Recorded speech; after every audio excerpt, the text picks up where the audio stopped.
Friends, recent గా social మీడియాలో Nandu's world controversy గురించి చాలా పెద్ద డిస్కషన్స్ జరుగుతున్నాయి. కొంతమంది ఇది పెద్ద స్కామ్ అంటున్నారు, మరి కొంతమంది కావాలనేసి వాళ్ళని టార్గెట్ చేస్తున్నారు అంటున్నారు. ఇందులో నిజం ఏంటి? ఇది ఫేకా రియలా?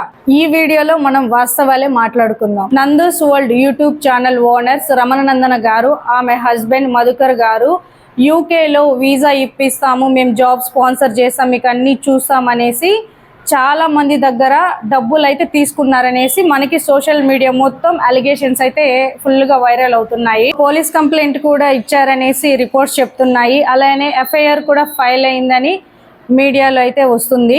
కంప్లైంట్ ప్రకారం యూకేలో జాబ్ మరియు అలానే వీసా స్పాన్సరింగ్ అరేంజ్ చేస్తామని చెప్పి కొంతమంది విక్టిమ్స్ దగ్గర నుంచి అయితే లక్షలు తీసుకున్నారని ఆరోపణలు అయితే మనం చూస్తున్నాము. కానీ ఇక్కడ ఒక ఇంపార్టెంట్ పాయింట్ ఏంటంటే, రమణనందన గారు ఆమె మీద వచ్చిన ఎలిగేషన్స్ అంతా కంప్లీట్ గా ఫాల్స్, అంటే అబద్ధం అని ఆమె అయితే చెప్పుకొచ్చారు.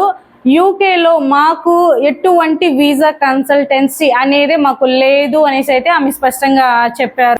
ప్రస్తుతానికైతే పోలీస్ ఇన్వెస్టిగేషన్ అనేది కంటిన్యూగా జరుగుతూనే ఉంది.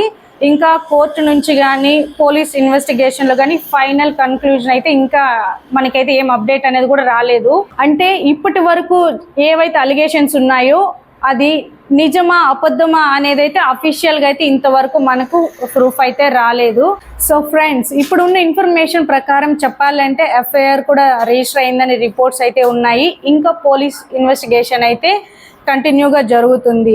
కానీ స్కామ్ జరిగిందని కోర్టు అయితే ఇంకా కన్ఫర్మ్ అయితే చేయలేదు. కాబట్టి సోషల్ మీడియా రూమర్స్ కన్నా అఫీషియల్ రిజల్ట్ కోసం వెయిట్ చేయడం అయితే చాలా బెటర్ అన్నమాట. మీ ఒపీనియన్ ఏంటి? నందూస్ వరల్డ్ కాంట్రవర్సీలో మీరేమనుకుంటున్నారో కామెంట్ లో చెప్పండి.